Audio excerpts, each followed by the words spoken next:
Hey, welcome back to another episode of Parker's Pensées. This is a podcast where we explore thoughts in philosophy, theology, nature, and life. I love thinking about cool stuff, so come think with me. Before we get going here, I want to take some more time to thank the Patreon supporters. You guys are making this possible. If you have benefited from this podcast at all, please go over and become a patron. That would be awesome. Show your support. Another way you can show your support, if you're watching this on YouTube, please subscribe. That is huge. And if you want to go above and beyond, please go over to Apple Podcasts and leave me a 5-star review and a comment. That would be huge. That would be awesome.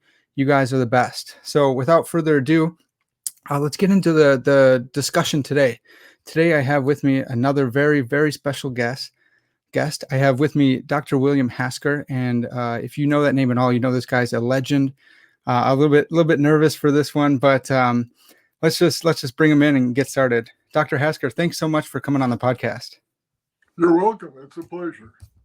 So I know you haven't, this isn't the most recent work that we're going to be talking about, but it's so interesting to me. So I was so glad that you agreed to come on and talk about your work on the argument from reason, as well as your work in the emergent self. So just real quick, if I could hawk some of your books here, we got Metaphysics, Constructing a Worldview by Dr. William Hasker. And this is in the contours of Christian philosophy, and it's edited by Stephen Evans. It's a great series. Art Holmes, I think, did the one on ethics. And if you know anything about Arthur Holmes, that guy's a legend as well. And then also the emergent self. And this is what we're going to be focusing most on today. And Dr. Hasker, I think this came out in like 1999. Is that right? Correct, yes. Mm-hmm. So it's been a while since you've been working on this, but does the argument from reason, is that something that you continually think about, or is this dredging up something from your past? Well, it's important to me this is one of the main arguments, the main ways of reasoning that shows what's wrong with many of the contemporary naturalist and materialist views concerning human mind and the human person. And I think it's an argument which I think has gained considerable ground in certain circles, but I think it's largely ignored. Of course, if you're aware of the sort of scenario here, materialism and naturalism are simply taken for granted as the right way to go by many contemporary philosophers. Not all by any means, but many of them. And there's a great reluctance to pay serious attention to arguments and points of view that challenge these ideas. And so in a sense, you're always swimming upstream to challenge this naturalistic consensus. But I think this argument from reason is one of the important ways to do that. So you're right. I haven't been working so much specifically on that recently, but it's definitely part of my thinking going forward. Yeah, that's so encouraging to hear, because I agree with you completely.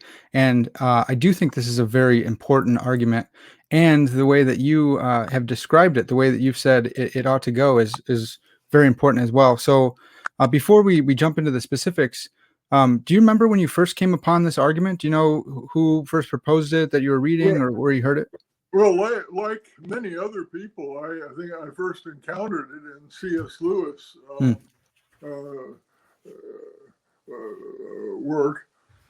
But if you go back to the 1970s and so on, it was hard, not just in the secular world, but in any case, to get people to take it seriously. Yeah. It was hard it needed to be formulated in some way that people could see, this is a serious argument. This is not just, there was a notable incident in which Elizabeth Anscombe, who is a Catholic, a Christian philosopher, took C.S. Lewis on in the Socratic Club at Oxford. And on that occasion, she pretty well wiped the floor with him. Hmm. Lewis was very upset about this afterwards, and there is a common impression that Anscombe had shown that there is nothing to this argument and we just move on. Right. Lewis didn't think that. He tried to reformulate it, but there was certainly a need to formulate it and develop it in a way that showed that it obviously had some philosophical muscle to it and was not just a sort of half-hearted opinion. Yeah. I have heard a rumor, and I think maybe Victor Reppert has brought this up, but that Peter Geach, Elizabeth Anscombe's husband, defended Lewis against Anscombe. Have you heard anything like that? I don't know that. If Reppert told you that, he's probably right because he's researched the history more than I have. But from other things that I know that Geach said, I think he would have supported the argument and not his wife. Yeah. Well, Dr. Hasker, when you first encountered it in Lewis, what were your thoughts? Did you think, wow, this is a great argument, or was it just kind of intriguing, or did you think it failed right away? I thought I found it convincing. His book Miracles, of course. I found it convincing right off, and I think I was sort of nibbling around the idea of, well, how can I formulate this, or how can this be formulated in a way that people will see that it's a serious argument? And the first attempt at doing that was in a little article entitled "The Transcendental Refutation of Determinism," which was published in the Southern Journal of Philosophy many years ago. Okay, but ever since then, I've thought about it in different ways and in different lights, and I think it's the basic idea is this: that in order to make sense of what human reasoning consists of, you have to see reasoning as oriented towards a goal, of course, of reaching truth. And you have to see reasoning as guided through rational insight. That is, we can grasp the premises of an argument, and we can see that if those premises are true, then a conclusion follows from those premises. Now that's rational insight. It's a capacity that we all have. We all use it to some degree. Logic, the study of formal logic, sharpens that and develops it and shows us how to apply it. But I think that you just don't have reasoning if that isn't the case. And what the argument shows is that if your thinking is simply the product of the atoms bashing around in your brain, to put it very crudely, but if it's just the result of physical causes, well, those physical causes do not have anything to do with rational insight. Right. At least that's the way it seems, and I think it really is true. So there's this big gap in naturalistic or materialistic accounts of reasoning between the physical causes, which have no insight, no intelligence, no understanding, and the rational insight, which has to be in the driver's seat if reasoning is to be what we all take it to be. Yeah. And I think there's just a big gap there that it's real, and I think in the end, the only way to overcome it is to admit that the atoms bouncing around in your brain is not the whole story. There's more to it than this causation. So it's what I think is a fundamental, basic mistake, a basic gap in that naturalistic materialistic worldview. Yeah. So I think it's both true and powerful, and of course the trick is to formulate it in a way that people cannot easily dismiss it, Right. and will not suppose that it's negligible. Yeah. They will admit that, be forced to acknowledge that it's really saying something important. Yeah. Well, so, a lot of people have noted the similarity between the argument from reason, and as you and Victor Reppert have shown, it's really a family of arguments. Though you say you encourage Reppert that, hey, we can't lose the hard core or the center of the Right. argument, which Well, yeah, Reppert. I think Reppert tends to use the term a little bit more broadly to encompass other ideas as well, and I'm not really opposed to that. okay, Certainly he and I are very much in agreement on the core idea here. yeah, yeah. But yeah, go ahead. Well, Lord willing, he's coming on the podcast tomorrow to talk a little bit about this as well too. So that'll be fun.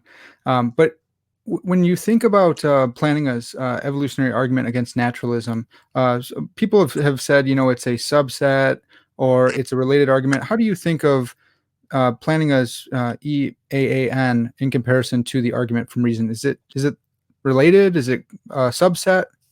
They're related, but there's a different. And just for the record, I'll say I was promulgating this, I think, before Planning got published. I think we're both completely independent in coming to Right. this.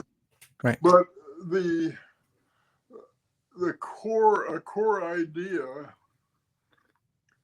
in the argument from reason, as Victor and I develop it, is what has come to be known as the causal closure of the physical domain, which means simplified, physical events have only physical causes. Right. Okay. Now, where I have a little bit of a problem with Flanagan's presentation is he doesn't, in dealing with the naturalist, he doesn't really hold their feet to the fire Right. on causal closure. Yeah. Okay. So he sort of allows for the possibility that mental states might be effective in virtue of their mental content. Yeah. And I think that makes the argument a little softer and gives the naturalist a little bit more wiggle room. Okay? So I think that's the main difference. But of course, I'm very glad that Al has developed that argument and is getting attention and calling attention to it, and because what he says rightly gets attention. Yeah. And people need to think about these things. But that's the difference between the way he presents it and what I've done. I'm so glad to hear you say that, because I'm in agreement with you on that he does let them have a little bit too much rope there, even if he is trying to get them to hang themselves with it. But yeah, you need to go down to the base level and say, hey, if what you naturalists are saying is true, then all of the explanations for your beliefs are physical. They're from the laws of physics, not from the laws of reason, not from the laws of human thought. And so really you don't have a reason for holding the beliefs that you believe, including the belief in naturalism. That's exactly right. And if people once get hold of that, they will realize they've got a problem. Yeah. One very interesting philosopher in this connection is Thomas Nagel. I don't know if you're familiar with his stuff. Nagel is, to say the least, not a Christian philosopher. Right.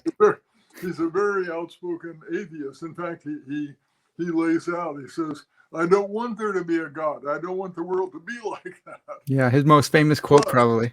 Yeah, but still, and I give him lots of credit for this, he is unusually, fantastically outspoken in seeing the holes the flaws in this materialist, naturalist, Darwinist worldview.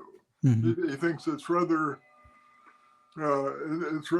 absurd that people rely on Darwinist evolution to solve all the intellectual problems that they Right. have. And so while he's far from being a Christian or a theist, he brings in stuff in his own worldview that makes your standard naturalistic philosopher very unhappy. Yeah. I've often thought that you could take one of his books and make only minimal changes and turn it into a work of theistic apologetics. Totally. Now Nagel is never going to do that, right? Yeah. But he is showing a sensitivity to some of these ideas that many naturalistic philosophers just pay no attention to. Yeah. So I read through at least his three most famous books, and I'm thinking especially The View from Nowhere and Mind and Cosmos. And I just write, there's all my notes say, oh, C.S. Lewis agrees. Oh, this sounds like Lewis. Oh, this is interesting. Right. And it's so helpful. And I do pray for him when I read, because I'm thinking, you're so close. Keep coming. Right. Yeah. I totally agree with you. Yeah. Well, Dr. Hasker, you've explained in various places here throughout Philosophia Christi articles and just really all over the place that the argument can be posed as a skeptical threat or an inference to the best explanation. It can also be posed in various other ways, but between skeptical threat and inference to the best explanation, you opt for inference to the best explanation. Can you explain why you think it's better posed as a inference to the best explanation instead of a skeptical threat? Well, I don't know if I would put it quite that. I think the point is something like this, that when it comes to the core issue of can we make rational inferences, the typical naturalistic view not only doesn't have a good explanation, there's no explanation at all. Right. It's just a complete void, a complete blank where an explanation is needed. And I think that when a blank like that shows up on a point of that importance, that is, how can we make rational inferences, that's a really debilitating weakness for that kind of worldview. Now, here's one version of the argument from reason that I especially like, is putting it in an evolutionary context. Okay. Now, all naturalist philosophers want to give an evolutionary account of the mind and an evolutionary account of reasoning. There were these big-headed apes that were figuring things out a bit, and somehow their minds started working a little bit better, and those apes did a little bit better in the struggle out on the savannah than the dumber apes. Yep. And so they reproduced, and you have a cumulative effect here. Now, I think that has to be to some extent true. Okay. I'm an evolutionist. I don't make any bones about that. I think that has to be to some extent true. I don't think it can be the whole explanation for our ability to reason. Yeah. But it's got to be part of it. But the trouble is that given those naturalistic assumptions, evolutionary development of the mind can't work. Yeah.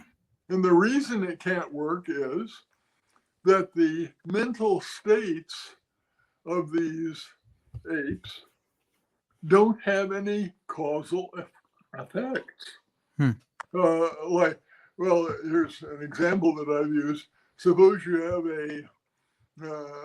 a bunch of baboons, and they see a saber-toothed cat sneaking up, and so they quickly rush and take refuge in the upper branches of a tree so the cat can't get to them. Mhm. Now, in principle, Darwinian evolution could explain that. Okay, I Mhm. mean the apes that didn't run away when Yeah. when the predator was coming, Their they lunch. survived, right? Yeah. Okay. But this says nothing about what the apes are thinking about. Mm-hmm. I mean, are the apes thinking, well, let's get out of here before that predator arrives, or are they thinking, isn't this a delicious meal of baboon meat? Well, it doesn't make any difference because the mental content, the propositional content of their beliefs has no effect on their behavior. Yeah. And so it can't be selected for. It's invisible to natural selection. Mm-hmm. And so unless their thoughts have some influence on their behavior, there's no way that evolutionary selection can show them the best way to think.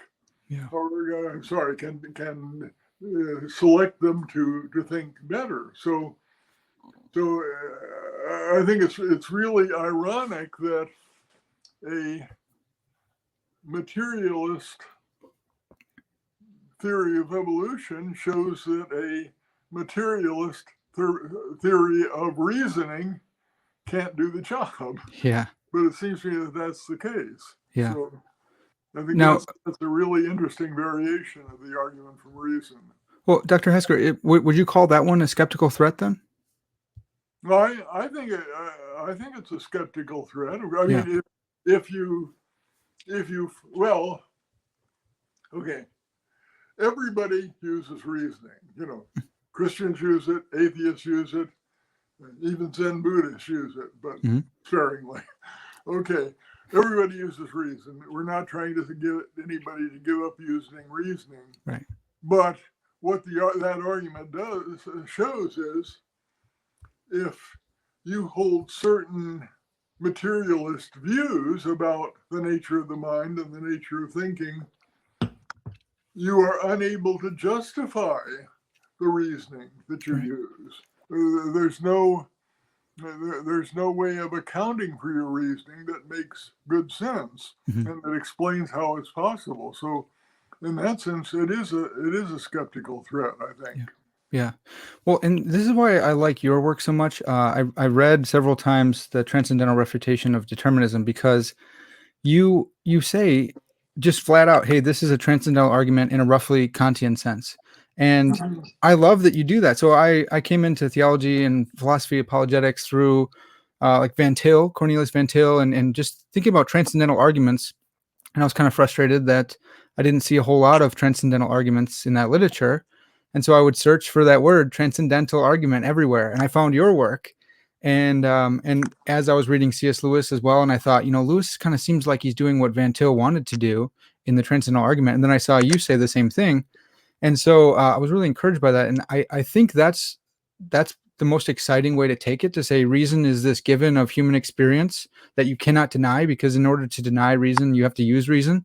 And so you have to, it is presupposed in all of your reasoning, your capacity for logical inference. And so anything that you hold that would deny that logical inference must be let go, because the logical inference is more foundational. That's absolutely right. That's absolutely right. And Kant says,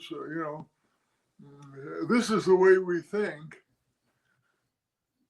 This system of concepts and so on, he argues, is what we need. We have to have in order to be able to think as we do.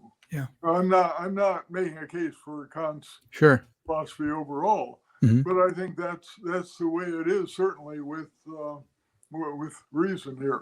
Yes. Yeah. Well, then, so then you go on and you've suggested to Ruppert in the Philosophia Christi Symposium that the argument from reason should be posed, or could be, or maybe best ought to be posed as a two-stage transcendental argument with a inference, the best explanation at the end. Can you recall that for us? Can you explain your reasoning there? Well, okay. First of all, the argument for reason. The first step is pointing out that we need to be able to reach conclusions on the basis of rational insight, seeing the connection between premises and conclusion in an argument. That's what Lewis is talking about, and I think it's absolutely correct. Then the second stage is to show that if we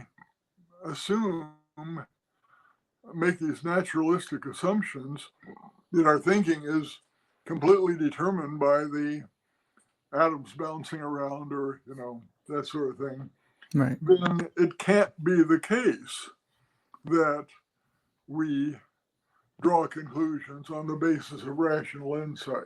Okay, so the naturalistic explanation at that point is simply excluded.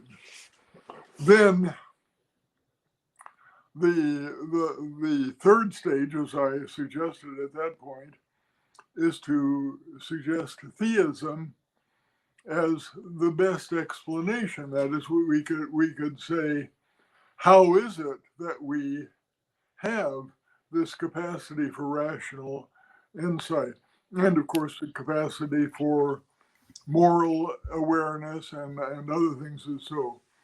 Well, a theist will say, well, we can have these things because we're created in the image of God, and God has endowed us with these capacities. Of course, that's not saying how God did it, but right. It's an account of what's going on here. Now, it isn't the only account. I think we mentioned previously Thomas Nagel. He wants to say that there's a teleological element built into the basic structure of the universe, or the basic structure of matter. Well, that's conceivable, and if that's true, then that would account for our having this rational insight. Now, is that a better explanation than a theistic explanation? I don't actually think so, but at least it's in the ballpark, and so we can discuss. Of course, if you place up, as Nagel himself unfortunately does, if you put a high priority on not having God in the picture, right, then that sort of tips the scales in his favor. But the point is,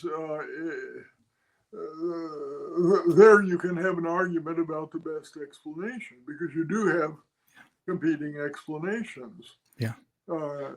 Some naturalists think that they can come up with a competing explanation, and in that case, I think the theist has to simply go after them and say, no, this doesn't work. You're pulling some illegitimate moves. So I mean, I don't think the argument from reason sort of gets you to theism in one big jump, but it's a building block that certainly contributes something towards a theistic worldview. I'll give you another example. I don't know if you are familiar with William Rowe. Yeah, sure. Recently passed away a few years ago, but taught philosophy of religion at Purdue University for many, many years, and contributed a lot to philosophy of religion.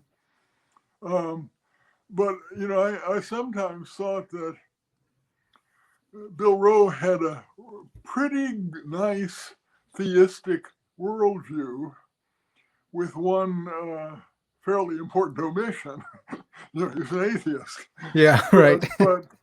but there are a lot of chunks in his worldview that are a lot more comfortable in a theistic worldview than in a naturalistic worldview. He believed in libertarian free will, agent causation. I'm pretty sure he believed in objective moral values. Yeah. A lot of stuff that if you're a real hard-nosed naturalist, you're going to have a hard time living with those things. Right. But so I think the argument for reason gives you one of those pieces that fits better in a theistic worldview than certainly than in a naturalistic worldview. And there I think then you are going for the best overall explanation. At least that's one way of looking at what's going on there. Yeah. Well, and I think even though I don't think this was explicitly part of your project, I think you are representing what Lewis was intending to do in the first 4 to 6 chapters of Miracles. He lays out that, hey, the naturalistic worldview doesn't have any space for anything beyond the laws of physics in chapter 2, and then 3, it's the transcendental argument against naturalism, I'd say, and then in 4, he is giving a positive case, which seems like an inference to the best explanation that reason makes sense on theism, and here's how it might go about. But so I think actually your project and the 2-part transcendental argument with the inference to the best explanation actually does fit Lewis's project and what he was getting after all. And I think a lot of people miss that when they appropriate just the argument against naturalism and they miss out on the argument for theism there. Well, the genius, nothing else you can say, the genius of Lewis was that he could take these philosophical thoughts and make them palatable to a wide range of readership. Of course, Lewis had some training in philosophy, right. But not many people can. It's a gift of God, I guess. Really, not many people are able to do what he did in terms of making it accessible. These ideas accessible, and it's amazing. But I certainly I have no discomfort whatever. Yeah. Compare my ideas with Lewis. If you compare my writing with his, There you go. There's no comparison. That's great. His thinking is not easily dismissed if you read it with care. Right. I agree. Yeah. Well, so transitioning into your work on the emergent mind, the emergent self, I thought it'd be a good transition to discuss Donald Davidson's anomalous monism, if you can recall that as well, because it seems like Davidson. Well, he's a naturalist, and he wants to say he wants to have his cake and eat it too. It seems like he wants this ability up here, this ability that transcends the physical to think with reasons. And it sounds superficially like your project, but can you disabuse us of that? How is your project different, and how does his fail and fall to the argument from reason? I'm afraid I don't think Davidson, as you know, called his view anomalous monism. Yeah. And he said there are no psychophysical laws. That is, there are no laws that a certain kind of mental event is always connected with a certain kind of physical event. And yet an individual mental event is identical with an individual physical event. Yeah. But because of the difference in the linguistic differences, so to speak, and the conceptual differences in the way that we conceive of these different kinds of events, they don't match up evenly. So it looks like, and I think this is what he's hoping to accomplish, it looks like he is having a situation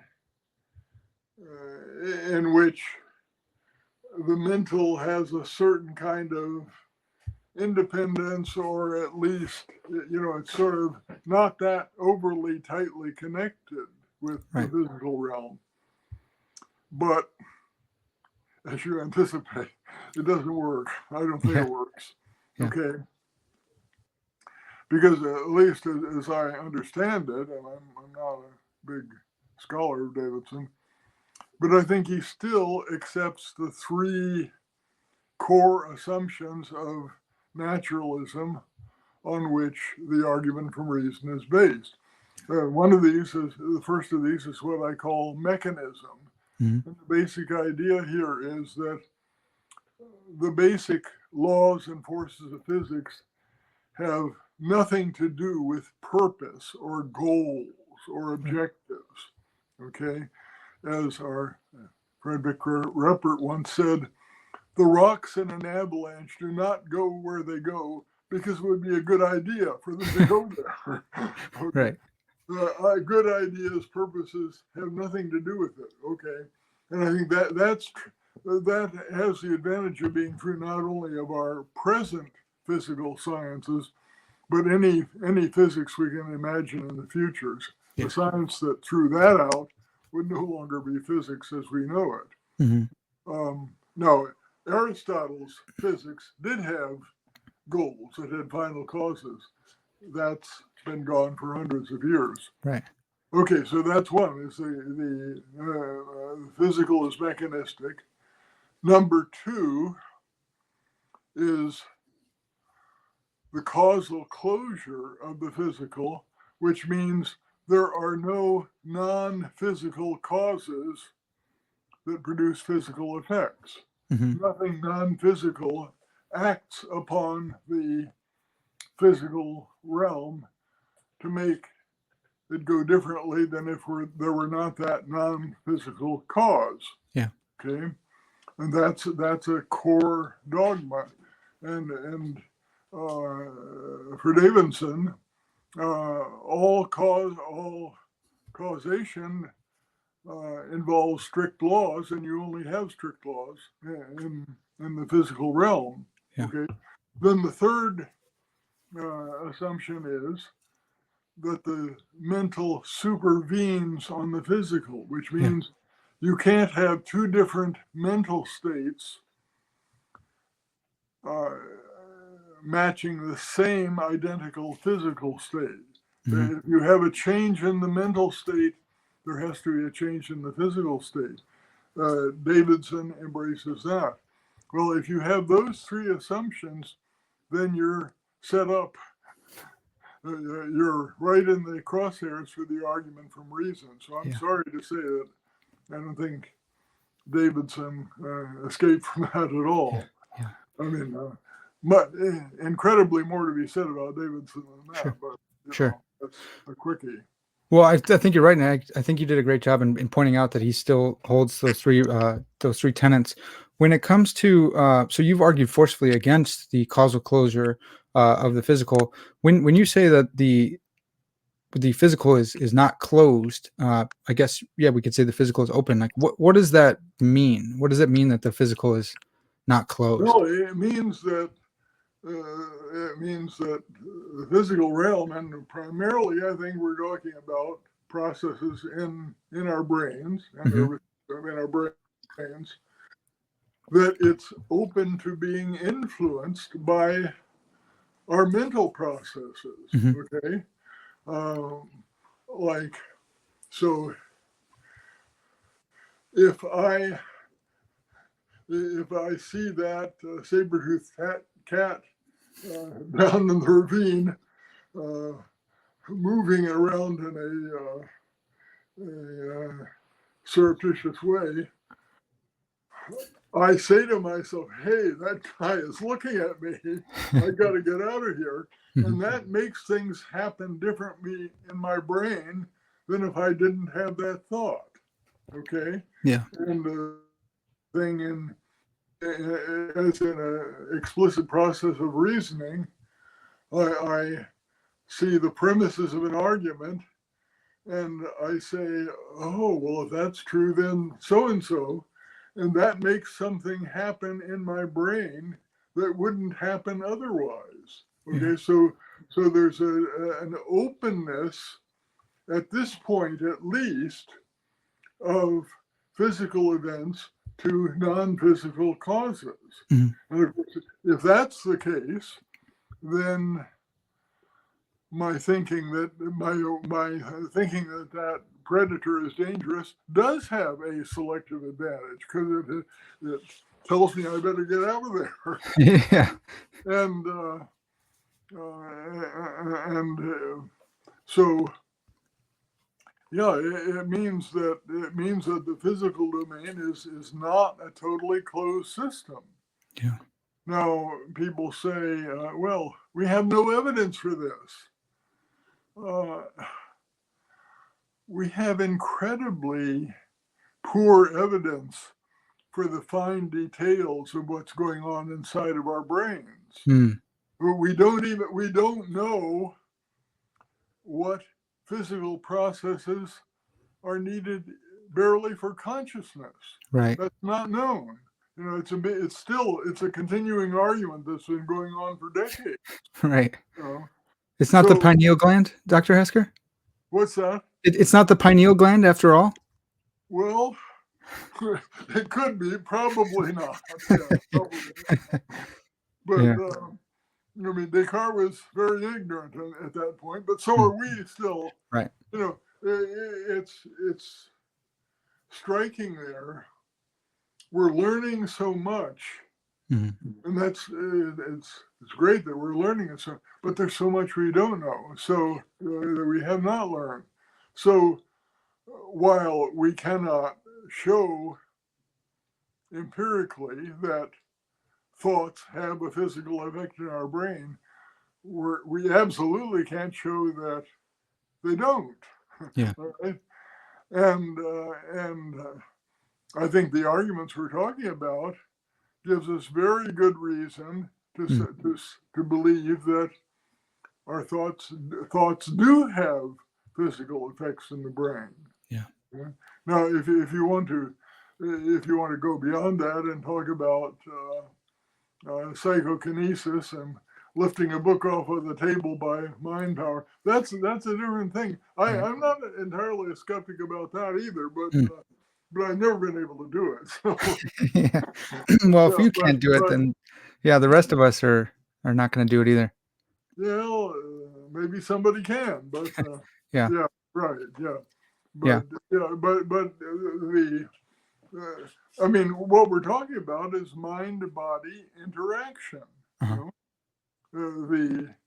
The state of our bodies, our brains, has an effect on our thoughts, our conscious experiences. Everybody admits that. Right. But vice versa. Our thoughts have an effect on what's going on in our brains, and therefore on the signals that are sent to our nerves and muscles and what happens in the world. Yeah. Well, that might be a perfect segue right into your project. So, which I designed and I reasoned and I wanted to do that. I planned for this. So, how is your emergent self? How is that different than like the supervenience that is inherent or explicit in Davidson's anomalous monism? Well, the supervenience so far gives you the effect of the physical on the mental. That is, your mental state. Your physical state of your brain has a supervening mental state. So far, that's it's not too much of a problem. But the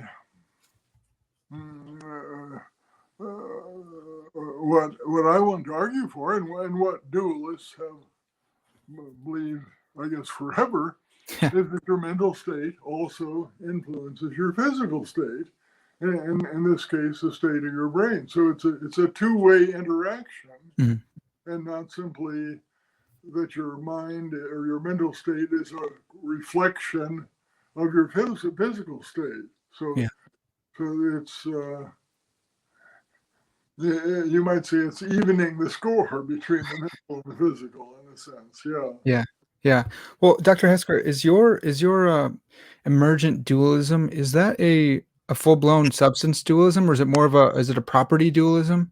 No, it's a substance dualism. Yeah. The mind is the mind is a thing, and the one of the main arguments for that is one that we haven't talked about, but Mhm. it's another argument that I like a lot. It's the unity of consciousness So argument. good. Yeah. Okay, and here's the idea.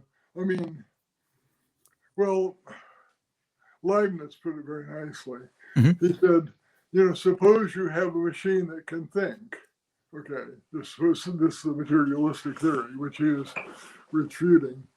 Suppose you have a machine that can think. Well, you can imagine this enlarged, much bigger, so that you can walk around inside it, Mhm. like, say, a windmill. Okay. Well, as you walk through this windmill, this thinking machine, what you find is parts pushing against each other. You have physical causes, the physical things pushing. But there's nothing there that can be a thought. There's nothing going on there that can be a thought. He says for the thought, you have to have a simple thing. There has to be some one thing that has the thought as a whole.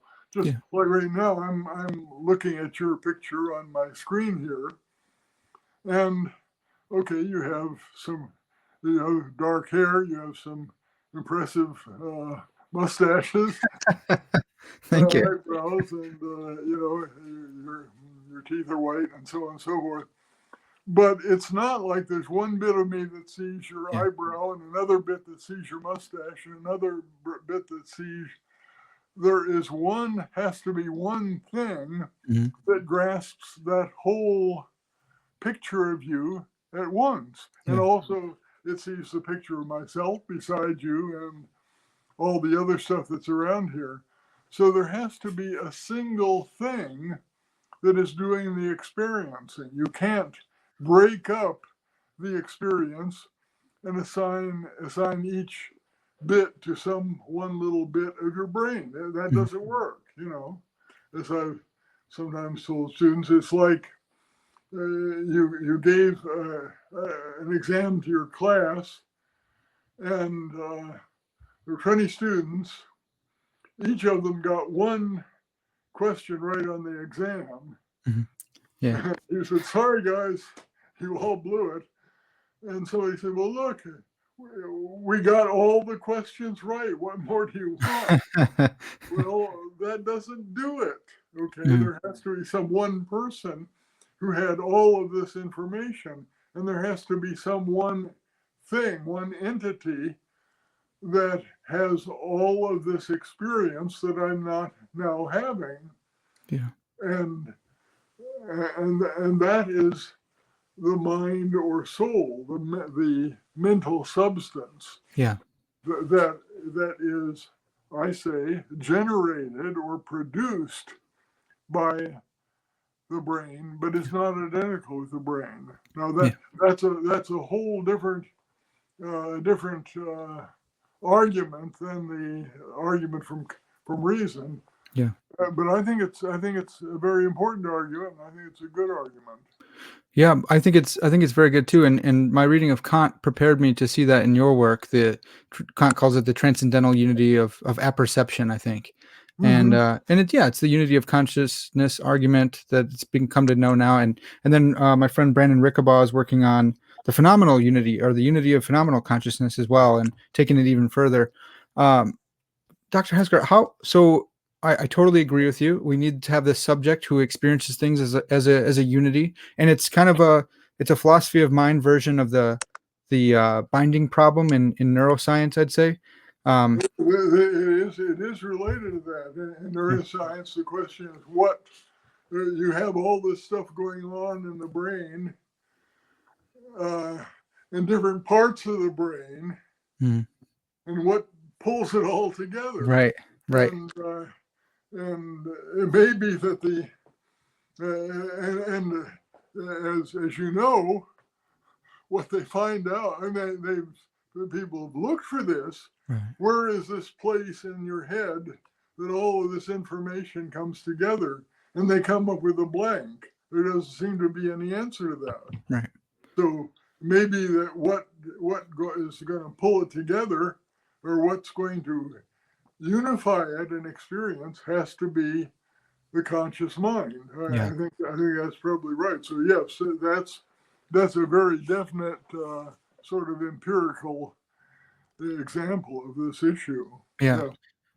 Well, so then when it comes to your project, how is it that the mind is produced by the brain, and then how can the brain, or how can the mind operate at a different level, of different level of laws, the level of reasons when it's produced by the brain, which operates on the physical laws? Well, takes faith. I mean, right, this is, and the part of the answer is that for this kind of strong emergence, Yeah. there isn't an answer. Is that we don't have an answer to how does it work? You know, Right. if we had an answer to that, then that would be kind of reduction. You know, you'd be able to explain, well, okay, you turn this crank and the sausage comes out here. You know, Right. Right. but that's the fact is it happens. Mhm. You know, I spent some time thinking about the way in which physical objects produce fields. Yeah. The fields of physics. Right. Or say a black hole. Well, for a black hole, at least according to some accounts, okay, you start off with a very massive star, or several stars joining together, but maybe just one very massive star. But it becomes so powerful, it generates such an intense gravitational field that the matter, the physical stuff, material stuff that was there to begin, made up the star, is in effect squeezed out of existence. Yeah. And what you've got left is a super intense gravitational field from which nothing can escape. Now, if you ask me, how does that work? Go ask somebody else. But this is, I mean, it's something that does happen. You know, Yeah. we now photographed one of these guys, Yeah. these black holes. So the way in which matter, the material stuff, when rightly organized, produces a new thing, a mental object, a mental entity, that's terrifically mysterious. Yeah. And if you say, well, that sounds kind of fishy, you know, okay, this is not the first idea that would have come to your mind when you started to think about this. It's only when you've tried a lot of others, Yeah. they don't work. They all sound fishy. Yeah. This begins to look better than the rest of them. Yeah. So Well, that's, yeah. yeah, Dr. Hasker. So on your emergent dualism, if I were to clone you, and I wanted you to come here, teach over here at TEDS or something, whatever. I wanted to have more podcasts with you. I wanted to clone you, and I got all the physical parts of your brain identical. Would like Dr. William Hasker, would another you emerge out of that with the same memories, or is once there's emergent soul or self up here, is that like non-reproducible just by getting the physical stuff in the right Yeah. place? I mean, I don't know. other part, are they part of me or just duplicates? Hmm. I'm just asking for interest. I'm sorry, Dr. Hasker. I missed the question. It broke up a little bit. Well, you're going to make this duplicate Hasker questionable judgment on your part, if I may say so. But if you're going to make this duplicate of me using these other brain parts, do they originally come from my brain or some other source? Another source, maybe thinking like Yeah, Davidson's Swamp yeah. Man thing. They're just Okay. produce them, 3D print them, Well, maybe. in any case, once my mind/soul comes into existence, that's a unique individual. Okay. Okay. Okay. Now, if you got if you got all the parts sufficiently similar, assembled in the right way, Yeah. uh, then you might get a close duplicate, And Would he have all your memories, you think? what? If I Pardon me? got the physical stuff in the right place, would this duplicate Hasker have the same memories as you have? They would be pseudo memories because he Right. wouldn't. I suppose so, because I mean, memories, we have every reason to, we know memories are encoded in the brain. Interesting. So if you could reproduce that coding, then my duplicate would think of himself as having had those experiences, Yeah. but he'd be wrong. Right. He wouldn't have any really have causal the connection. experiences. Yeah. Yeah. So you could. And don't mind my saying so, but I'm glad that you aren't actually able to do this, right? But Not yet. Yeah. yeah, but you could, if you were successful, you could produce a simulation or a simulacrum of Mhm. me, Okay. but you couldn't produce me. Right. Okay. Yeah. Okay. Yeah. Well, closing up here, Dr. Hester, thanks so much for all your time here. I just wanted to follow up on your last chapter here of the emergent self. How might our minds survive the death of the brain? Well, and the theory that I'm putting forward, this is where the substance dualism aspect becomes important. Mhm.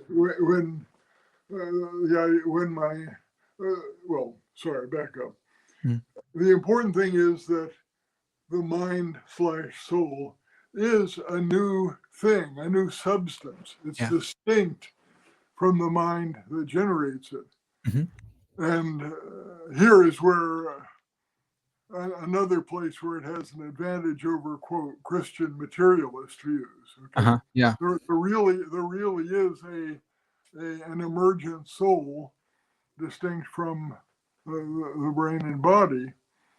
Well, then it is certainly logically possible that that emergent mind should continue to exist even when the body disintegrates. Yeah. And certainly God could preserve it in power, preserve it in existence, even after the body has perished, and could re embody it, give it a new body, a resurrection body, Mhm. in which its life could continue. Yeah. Now, there, just to take a second here, Mhm. there's some interesting empirical evidence on this. In some of, I don't know if you're into near-death experiences or out-of-body experiences or any of that. I haven't researched it a There's ton. No. Yeah. there's a pretty large body of evidence of people whose consciousness has apparently continued, Yeah.